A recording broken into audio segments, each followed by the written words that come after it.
श्रीमन्महागणाधिपतये नमः।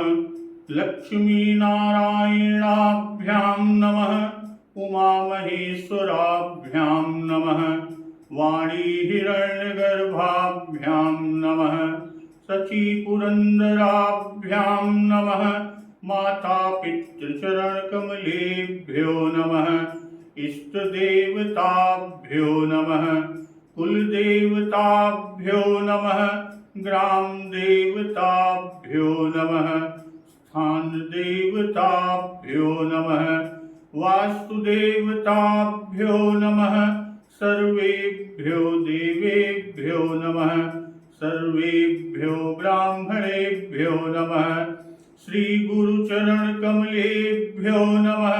ओम सिद्धि बुद्धि सहिताय श्रीमन्महागणाधिपतये नमः। राजा सुग्रीव के द्वारा दक्षिण दिशा की ओर भेजे गए अंगद के नेतृत्व में वानर यूथ ये समुद्र के तट पर आ गए। अब यहां सभी वानरगण मन में विचार कर रहे हैं कि अवधि तो बीत गई किंतु कुछ काम न हुआ। सब मिलकर परस्पर बात करने लगे कि हे भाई, अब तो सीता जी की खबर लिए बिना लौट कर भी क्या करेंगे। तब कह अंगद लोचन भरी बारी, तू प्रकार भई मृत्यु हमारी। इहान सीता की सुध नहीं मिली। लक्ष्मण, प्रभु श्री राम और सुग्रीव जी वहां बैठे हैं प्रवर्षण पर्वत पर। दक्षिण दिशा की ओर सीता की खोज के लिए भेजा गया। 1 मास की अवधि दी गई और वह भी बीत गई। और इधर मां जगदम्बा जानकी सीता जी की सुध भी नहीं मिली और वहां जाने पर वानरराज सुग्रीव मार डालेंगे। इसीलिए कहते हैं कि कह अंगद लोचन भरी बारी, दुहु प्रकार भई मृत्यु हमारी। और कहते हैं कि पिता बधे पर मारत मोही, रखा राम निहोर न होही। पुनि पुनि अंगद कह सब पाही, मरण भयउ कछु संशय नाही। तो अंगद के वचन को सुनते हैं सभी वानर वीर और कुछ बोल नहीं सकते। उन सबके नेत्रों से जल बह रहा है। एक क्षण के लिए सब सोच में मग्न हो रहे कि क्षण एक सोच मगन होई रहे। तब पुण्यस वचन कहत सब भय। फिर सब ऐसा वचन कहने लगे। क्या कह रहे हैं कि हम सीता कई सुध लीन बिना, नहीं जई है युवराज प्रवीणा। हे सुयोग्य युवराज, हे अंगद जी, हम लोग सीता जी की खोज लिए बिना, सीता जी का पता किए बिना नहीं लौटेंगे। और ऐसा कहकर अस कही लवन सिंधु तट जाई, बैठे कपि सब दर्भ डसाई। और ऐसा कहकर लवण सागर के तट पर, सिंधु के तट पर जाकर सभी वानर कुश बिछाकर बैठ गए। जामवंत जी ने अंगद का दुख देखा और उनके दुख को देखकर विशेष रूप से उपदेश की कथाएं कही। और कहते हैं कि तात राम कहूँ नर जनि मानहु, निर्गुण ब्रह्म यजित यज जानहु। कि श्री राम जी को मनुष्य न मानो, उन्हें निर्गुण ब्रह्म अजय और अजन्मा समझो। और हम सब सेवक अति बड़ भागी, संतत सगुण ब्रह्म अनुरागी। कि हम सब सेवक अत्यंत बड़भागी हैं जो निरंतर सगुण ब्रह्म अर्थात भक्त वत्सल कृपालु प्रभु श्री राम जी में प्रीति रखते हैं। और कहते हैं कि निज इच्छा प्रभु अवतरई, सुरमहि गोद्विज लाज, सगुन उपासक संग तह रहै, मोक्ष सब त्यागी। देवता, पृथ्वी, गौ और ब्राह्मणों के लिए प्रभु अपनी इच्छा से, किसी कर्म बंधन से नहीं, अपनी इच्छा से अवतार लेते हैं। प्रभु प्राकट्य के समय भी जब होता है कि भय प्रगट कृपाला दीन दयाला, तो अंत में दोहा में कहा जाता है कि विप्रधेनु सुर संत हित, लीन मनुज अवतार।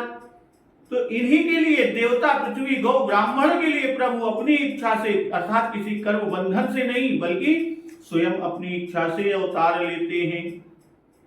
तो इस प्रकार जाम्बवान जी बहुत प्रकार से कथाएं कह रहे हैं, अंगद जी को समझा रहे हैं, और इनकी बातें पर्वत की कंदरा में संपाति ने सुनी कि गिरि कंदरा सुनी संपाति, और वह सुनकर बाहर होई देखी बहु कीसा, मोहि आहार दीन है जगदीसा। संपाति बाहर निकलकर बहुत से वानर देखता है, और तब बोला संपाति कि जगदीश्वर ने मुझको घर बैठे बहुत सा आहार भेज दिया। तो आजु सब ही कह भक्षण करूं, दिन बहु चले आहार बिनु मरूं, कबहु न मिल भरी उदर आहारा, आजु दीन विधिए कहीं बारा। कि आज तो मैं इन सब को खा जाऊंगा, अब बहुत दिन बीत गए, भोजन के बिना मैं मर रहा, पेट भर भोजन कभी नहीं मिलता, आज विधाता ने एक ही बार में बहुत सा भोजन मुझे दे दिया। तो संपाति गिद्ध के वचन को कानों से सुनते ही सब डर गए कि अब सचमुच में ही मरना हो गया। फिर संपाति को देखकर सब वानर उठ खड़े हुए, और जाम्बवान के मन में विशेष सोच हुआ, और जाम्बवान के सोच को देखकर अब अंगद के मन में विचार आया, विचार कर कहा कि कह अंगद विचारी मन माही, धन्य जटायु सम को नाही, राम काज कारण तनु त्यागी, हरिपुर गयौ परम बड़ भागी। अंगद के मन में विचार आया और विचार कर कहा, आहा, जटायु के समान धन्य कोई नहीं। श्री राम जी के कार्य के लिए शरीर छोड़कर परम बड़भागी भगवान के परम धाम को चला गया। तो सुन संपाति बंधु कई करनी, रघुपति महिमा बहु विधि बरनी। भाई जटायु की करनी को सुनकर संपाति ने बहुत प्रकार से श्री रघुनाथ जी की महिमा का वर्णन किया कि मोहि लई जाऊ सिंधु तट, देऊ तिलांजलि ताई, बचन सहाय करबि मैं, पैहूं खोजहु जाहि। तब संपाति ने कहा कि मुझे समुद्र के किनारे ले चलो और मैं जटायु को तिलांजलि दे दूं। और इस सेवा के बदले, संपाति कह रहा है वानर लोगों से कि इस सेवा के बदले मैं तुम्हारी वचन से सहायता करूंगा। वचन से सहायता अर्थात यह बतला दूंगा कि सीता जी कहाँ हैं, और जिसे तुम खोज रहे हो उसे पा जाओगे। तो आज का प्रसंग यहीं से कि अनुज क्रिया कर सागर तीरा, कही निज कथा सुनहु कपिबीरा। भाई समुद्र के तट पर छोटे भाई अपने अनुज यानी छोटे भाई जटायु की क्रिया श्राद्ध तर्पण तिलांजलि करके संपाति अपनी कथा कहने लगा। अब अपने बारे में बता रहा है कि हम दो बंधु प्रथम तरुणाई, गगन गए रवि निकट उड़ाई। हे वीर वानरों सुनो, हम दोनों भाई अपनी उठती जवानी में, अपनी भरी जवानी में एक बार आकाश में उड़कर और सूर्य के निकट चले गए। तो तेज न सही सक सो फिर आवा, मैं अभिमानी रवि नियरावा। वह अर्थात जटायु मेरा छोटा भाई तेज सूर्य का न सह सका, इससे वह लौट आया, किंतु मैं अभिमानी रवि नियराया, किंतु मैं अभिमानी था इसलिए सूर्य के पास चला गया। और सूर्य के पास जाने से कि जरे पंख यति तेज अपारा, परहु भूमि करि घोर चितारा।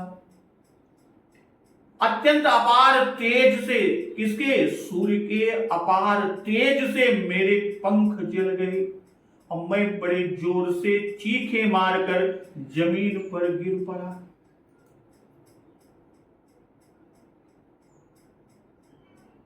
भाई संपाति कह रहा है कि तुम सब वीर हो, वानर वीरों से कह रहा है कि तुम सब वीर हो, मेरी वीरता सुनो। कही निज कथा सुनो कभी बीता। भाई संपाति अपनी कथा वंदरों के उत्साह वर्धन के लिए सुनाने लगे, जो सभी निरुत्साहित होकर बैठ गए थे, उत्साहीन हो गए थे। भाई इनमें से किसी को समुद्र के पार भेजना है, इसलिए अपने जवानी की कथा सुनाई कि सूर्य के निकट जाने का उत्साह मुझे कौतुक के लिए था। फिर चंद्रमा मुनि की कथा को सुनाया। तो इस बात को द्योतित करने के लिए कि त्रिकालज्ञ मुनि ने भविष्य को वर्तमान की भांति देख लिया था। अपने जब पंख जड़ा गिरे और चंद्रमा मुनि जी उनसे मिले, किससे? संपाति से। तो वो बता रहे हैं। तो चंद्रमा मुनि जी ने कहा था कि श्री सीता जी को खोजते बंदर यहां आवेंगे और उन्हें तुम सीता जी को दिखा देना, इसलिए मैं तुम्हें सीता जी को दिखा दूंगा, इस तुम लोग सोच न करो। जो कहा कि मैं अभिमानी रवि नियराया, मैं अभिमानी का भाव कि यदि मैं भी लौट पड़ता तो दोनों भाइयों का बल बराबर समझा जाता, और मुझे अपने बल का बड़ा अभिमान था, मुझे अपने बल का बड़ा अभिमान था।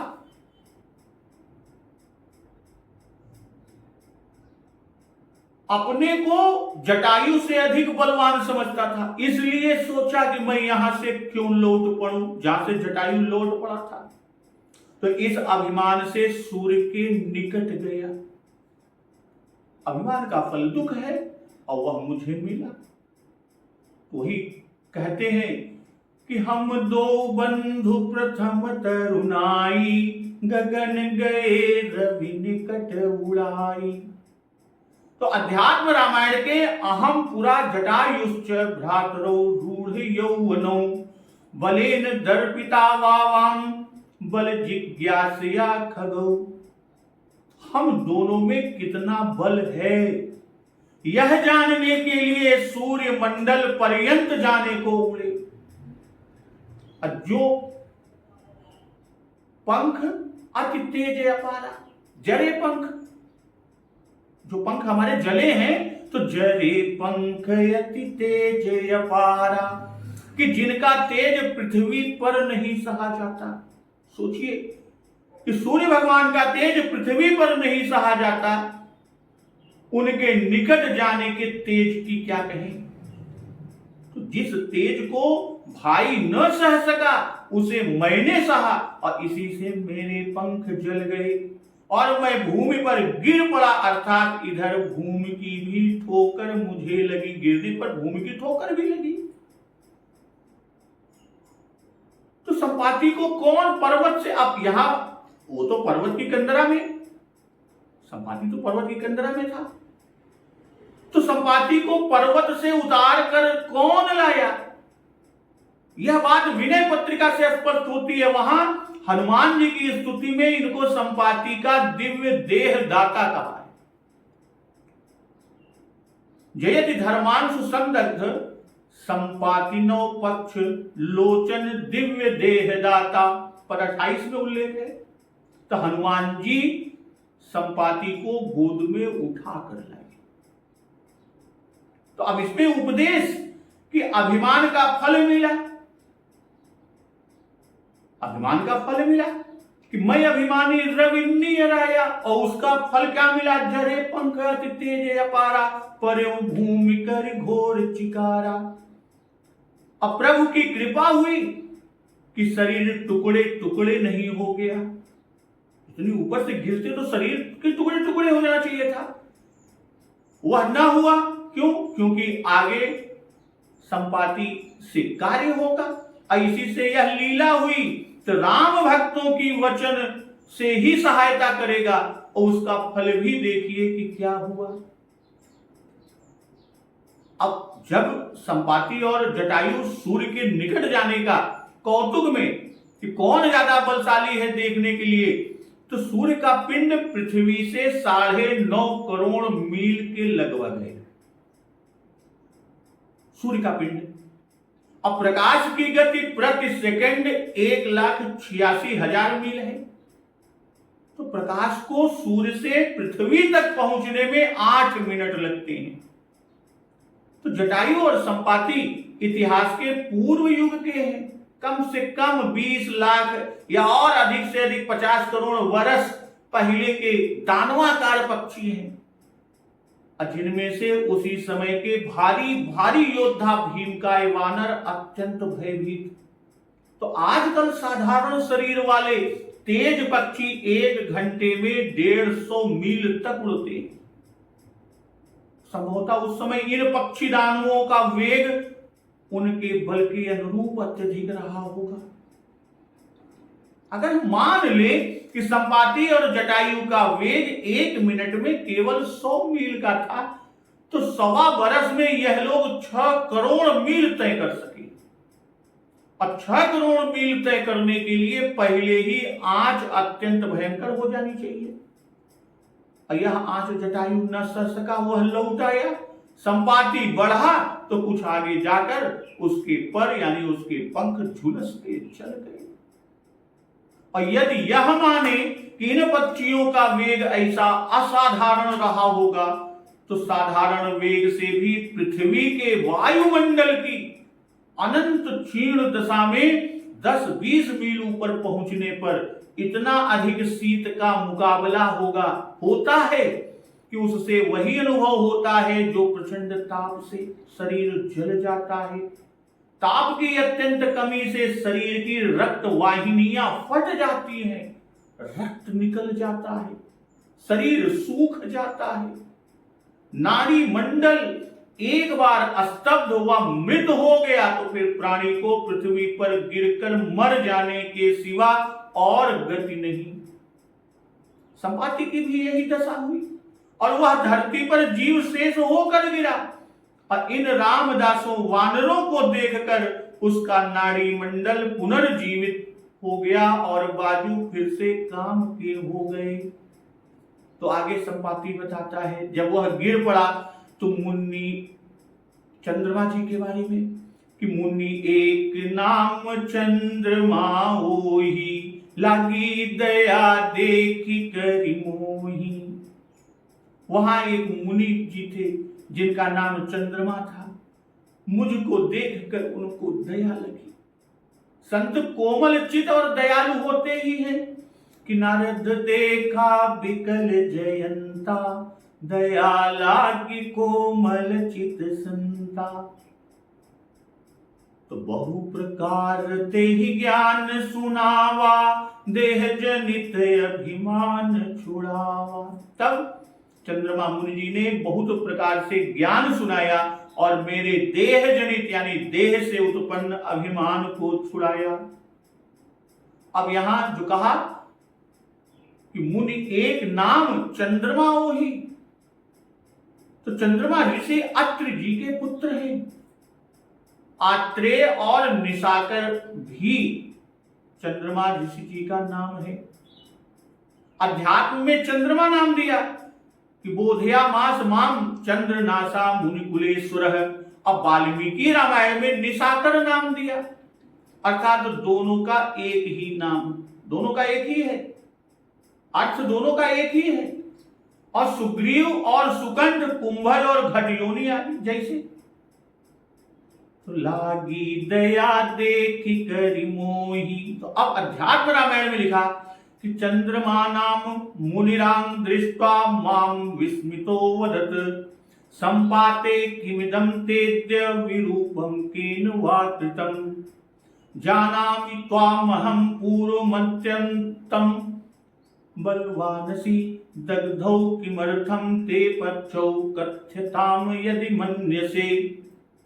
अर्थात वहां चंद्रमा नाम के ऋषि रहते थे अध्यात्म रामायण के अनुसार, और उन्होंने मुझे देखकर विस्मय पूर्वक कहा, संपाते तुम्हें किस प्रकार से विरूप किसने कर दिया? मैं तुम्हें जानता हूं, तुम तो बलवान हो, और फिर तुम्हारे पंख कैसे जल गए? यदि ठीक समझो तो अपना वृत्तांत कहो।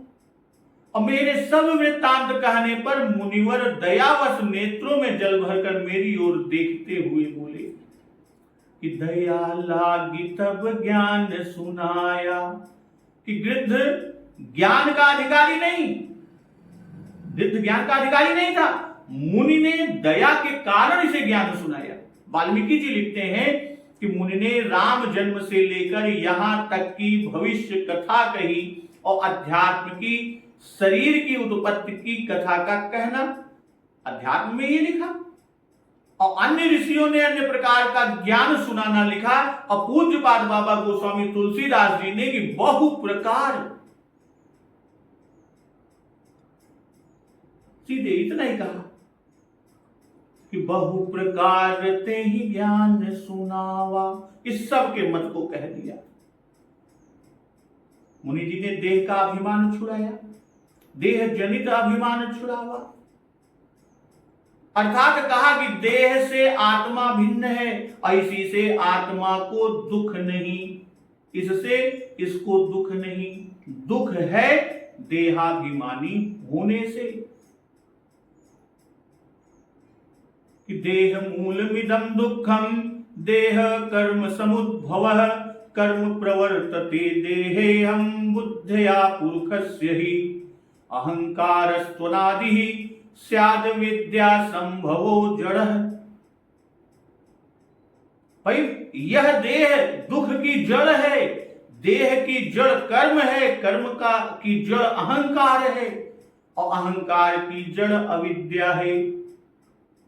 अहंकार चित्त के साथ तप्त लोह पिंड के समान संयुक्त है, और इन दोनों का तादात्म्य होने से देह में चैतन्य भासता है। यही संसार है जो कि अविद्या मूलक है। पाप और पुण्य के फेर में, पाप या पुण्य के फेर में जीवात्मा मारा मारा फिरता है। तो मैं सुख तथा दुख वाला हूं, यह प्रतीति भी अभ्यासकृत है। सुख भोगने के लिए धर्म के कारण जीव स्वर्गलोक में जाता है, पुण्य क्षय हो जाने पर चंद्र मंडल में आ पड़ता है, और फिर व्रीह्यादि द्वारा वीर और रज में आकर चतुर्विध भौतिक शरीरों में से कोई एक शरीर ग्रहण करता है। अब वाल्मीकि रामायण में कथा कुछ इस प्रकार है कि संपाति ने वानरों से कहा कि मैं इस विंध्य पर्वत पर आकर गिरा जो दक्षिण समुद्र के तीर पर है। यहां देवताओं से भी पूजित एक पवित्र आश्रम था, जिसमें निशाकर नामक उग्र तपस्वी ऋषि रहते थे। शिखर से कष्ट के साथ मैं उतरकर उस आश्रम में जाकर वृक्ष के नीचे बैठ गया। अब मुनि की प्रतीक्षा करने लगा। स्नान किए हुए मुनि आते दिख पड़े। भालू, बाघ, सिंह, रेंग कर चलने वाले जंतु मुनि के साथ साथ आते, जैसे दाता के साथ याचक। आश्रम में पहुंचने पर वे जंतु लौट गए, और उन्होंने मुझे देखा तो दया आई और बोले कि तुमको मैं पहचानता हूं, तुम दो भाई हो, संपाति और जटायु। दो भाई हो, संपाति और जटायु। गिद्धों के राजा हो और कामरूप हो, तो तुमने मनुष्य रूप धरकर मेरी चरण सेवा की थी। पूछते हैं कि तुम्हें क्या रोग हो गया, पंख कैसे गिरे व जल गए, सो कहो। मैंने उनसे हाल कहा कि गर्व से मोहित होकर मैं जटायु परस्पर जीतने की इच्छा रखते थे। अब पराक्रम का पता लगाने के लिए आकाश में बहुत दूर तक उड़े।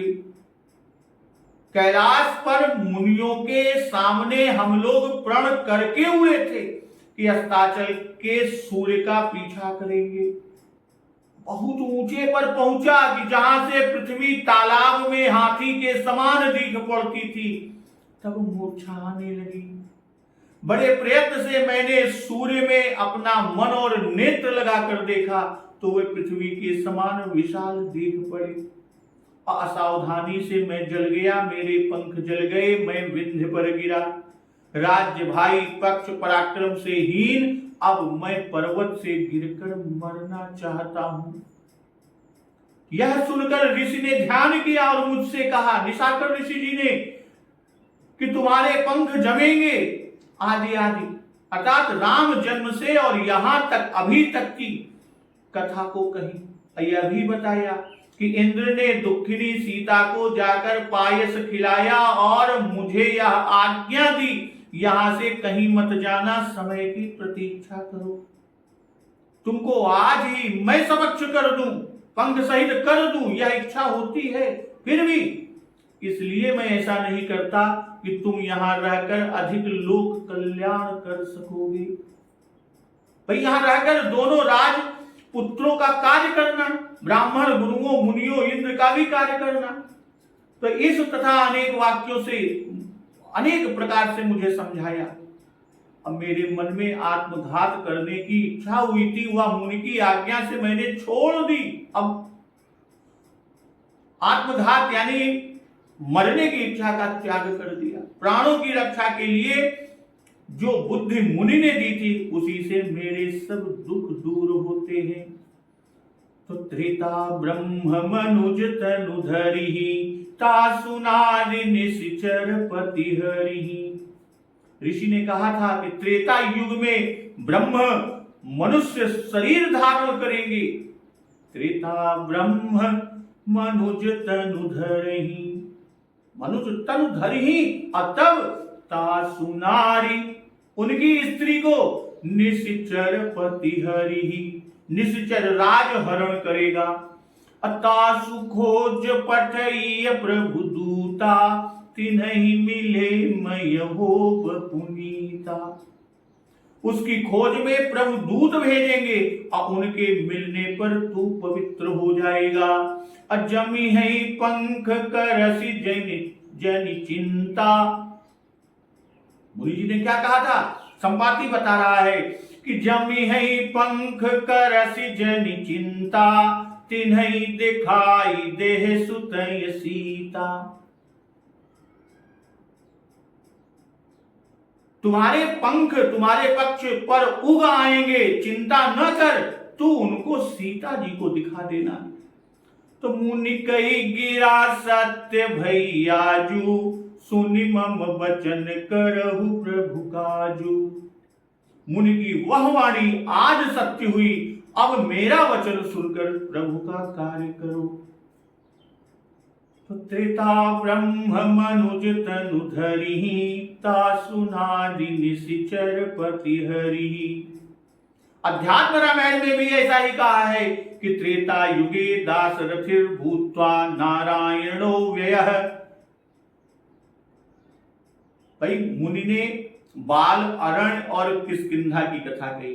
संपाति जी ने बताया कि मुनि जी ने संपाति से बाल अरण्य और किष्किंधा की कथा कही। ब्रह्म त्रेता में मनुज तन धरेंगे, यह बाल कांड हुआ। अयोध्या में भरत चरित्र इस उसे न कहा, भरत चरित्र है, इसलिए संपाति से न कहा। नारी निश्चर पति हरेगा, यह अरण्य, और खोज के लिए दूत भेजेंगे, यहां से तू पुनीत होगा। अब तक यहां तक जो मुनि ने कहा, यह किष्किंधा कांड। तो वही कथा संपाति ने वानरों से कहा और कहा कि पठइय प्रभु दूता। अब तास खोज पठई प्रभुदूता, तो पठई प्रभुदूता कि प्रभु का भाव कि वे समर्थ हैं, सब कुछ जानते हैं, किंतु राजनीति की मर्यादा रखने के लिए दूत भेजेंगे। कहने का भाव कि तुमने सूर्यापराध किया, सूर्य का अपराध किया, और प्रभु श्री राम जी सूर्य वंश भूषण के, इसलिए उनके जो वानर हमको मिलेंगे, प्रभु के दूत मिलेंगे, वे सूर्य वंश भूषण के दूत होंगे, और उनके मिलने से तुम पवित्र होगे। अब करस जन चिंता, भाई संपाति चिंतित था कि बिना पक्ष के बिना पंख के हमारा निर्वाह कैसे होगा। तो अध्यात्म रामायण में उल्लेख है, इससे उसकी चिंता स्पष्ट है संपाति की। और संपाति ने मुनि से कहा था कि मैं पर्वत से गिरकर मरने की इच्छा करता हूं, मैं दावाग्नि में जलकर भस्म हो जाऊंगा, बिना पंखों के जीवन कैसे धारण कर सकता हूं। तब मुनि ने संपाति से पहले कहा कि चिंता न कर,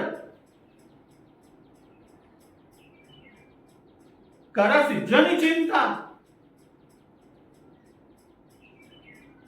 तब श्री सीता जी को दिखाने को कहा। अब कहने का भाव यहां कि पहले तेरा कार्य होगा, तेरे पंख जमेंगे, तब तू दिखाना। इसीलिए मुनि जी ने उसको वहीं रखा, नहीं तो मुनि में यह सामर्थ्य थी कि उसी समय पंख जमा देते, पखने उगा देते। भाई तुम भी यह राम सेवा करोगे तो गीध अधम खग आमिष भोगी होने पर भी तुम भी पुनीत हो जाओगे, इस आश्चर्य में संदेह नहीं। कहने का भाव कि देह किसी भी उच्च या नीच योनि की क्यों न हो, राम सेवक बन जाने से वह संत ही है। मुनि की गिरासक्ति हुई, अर्थात तुम मिले, मेरे पंख उगे, और आज अर्थात मैं आशा कर रहा हूं कि कब मुनिवाक्य सत्य होगा, और वह आज सत्य होगा। भाई मुनि गिरा, मुझको सत्य हुई तो तुमको भी अवश्य सत्य होगी, तुमको सीता जी मिलेगी, तुम प्रभु के कार्य को करो। सुनि मम वचन, यानी मेरा वाक्य सत्य है, मुझे ज्ञान के द्वारा दिख पड़ता है कि तुम सीता जी को देख कर लौटोगे, इसलिए वचन पर विश्वास करो। और फिर वे तो प्रभु हैं, वे तुमको अपने कार्य के लिए सामर्थ्य देंगे।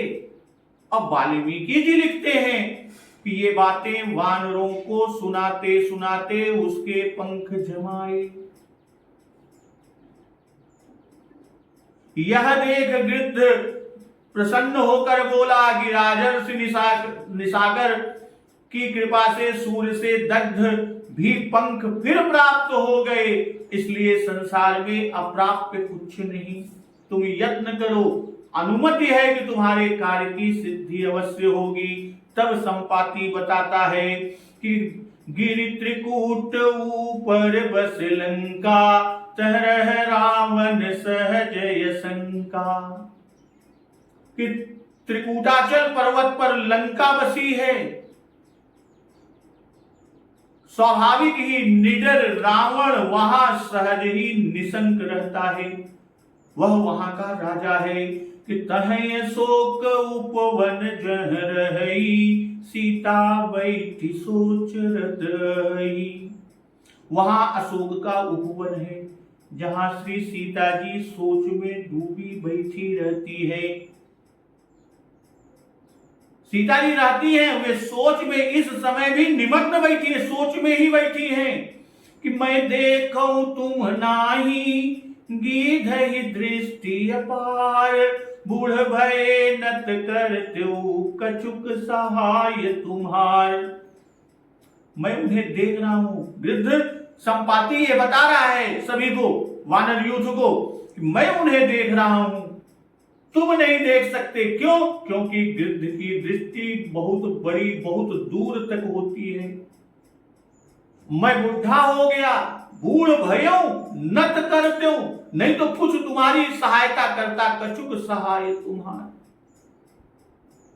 तो यहां कहते हैं कि गिरि त्रिकूट ऊपर बस लंका, तह रह रावण सहज असंका। भाई पर्वत पर लंका बसी है, सहज असंक है, अर्थात किले के भरोसे असंक नहीं बल्कि अपने पुरुषार्थ के भरोसे निस्संक है। वाल्मीकि रामायण में लिखा कि जामवंत ने संपाति से पूछा था कि रावण कहाँ रहता है और जानकी जी कहाँ है, इसी से उसने दोनों का ठिकाना बताया। भाई वानर श्रेष्ठ जामवंत सारे वानरों के साथ पृथ्वी पर से सहसा उठकर गिद्धराज से बोले कि कृपया अब सब स्पष्ट कहिए कि सीता किसने देखी, कौन हर ले गया, आदि आदि। तो पूज्यपाद बाबा गोस्वामी तुलसीदास जी ने यहाँ जामवंत का प्रश्न नहीं लिखा, गृध्र का उत्तर लिखकर प्रश्न को भी जन्मा दिया। सहज असंका कि सहज असंक सुलंक पति सभागयौ मतियंद। अतः बताता है कि तह अशोक उपवन जह रही, सीता बैठी सोच रत अहई। अशोक वन में, अशोक वन भी सीता जी अशोक न कर सका। तो इसमें यह ध्वनि निकलती है कि रावण के प्रलोभन और दंड भय आदि सब निष्फल हुए। रावण को लंकापुरी में बताया और श्री सीता जी को अशोक के उपवन में। तो इस भेद से यह जन्मा दिया कि जहां रावण है वहां श्री जानकी जी नहीं, बैठी अहई कि सदा बैठी रहती है। देखी मनहु महु कीन प्रणामा, बैठे ही बीत जात जिमि जामा। और कहता है कि कछुक सहाय तुम्हार, कछुक सहाय यानी वृद्धावस्था न होती तो 400 कोस जाकर खबर ले आता, यह कोई बड़ी बात न थी। वही वाल्मीकि रामायण में संपाति ने कि मैं देखूं तुम नाही, गीधहि दृष्टि अपार। इसको कुछ इस प्रकार कहा कि आकाश का पहला मार्ग कुलिंग पक्षियों का है और अन्न खाने वाले कबूतरों का उससे ऊपर का मार्ग वृक्ष फल खाने वाले और काकादि पक्षियों का है, और इसके ऊपर वाला मार्ग क्रौंच कुररी भास आदि पक्षियों का है, और उसके ऊपर जो चौथा मार्ग है, चौथे मार्ग से बाज और पांचवें मार्ग से गृध्र जाते हैं, और उसके ऊपर हंसों का मार्ग है, फिर गरुड़ का मार्ग है। तो हम लोगों का जन्म वैनतेय से है, इसलिए हमको भी गरुड़ के समान देखने की शक्ति है। भोजन के बल तथा स्वभाव से 400 कोस और उससे आगे तक देख सकते हैं। हम लोगों की वृत्ति दूर से देखी वस्तु से ही होती है, ऐसा ही विधान है। इसलिए मैं यहीं से जानकी जी को देख रहा हूं। और कहता है कि बूढ़ भयऊ नत करत्यूं, कछुक सहाय तुम्हार। भैया मैं तो बूढ़ा हो गया हूं, वृद्ध हो गया हूं, नहीं तो जाकर खबर ले आता और या तुम्हें वहां पहुंचा देता और कुछ सहायता करता। भक्तजन आज का प्रसंग यहीं तक। अब आगे संपाति वानर यूतों से कहता है कि जो 100 योजन यानी 400 कोस समुद्र लांघ सकेगा, बुद्धि का निधान होगा कि जो नांघई सत जोजन सागर, करई सो परम काज मतियागर। वही बिलो की धरहु मन धीरा, राम कृपा कस भयउ शरीरा। अब आगे संपाति और क्या कहता है और किस प्रकार कौन समुद्र को लांघ कर सीता माता की पता लेने जाता है, उस प्रसंग का श्रवण अमृत रसपान हम लोग अगले दिवस की कथा में करेंगे। तो एक बार जोर से बोलिए, सियावर रामचंद्र की जय, पवन सुत हनुमान की जय। जगत जननी मां जगदम्बा की जय, गुरुदेव भगवान की जय, उमापति महादेव की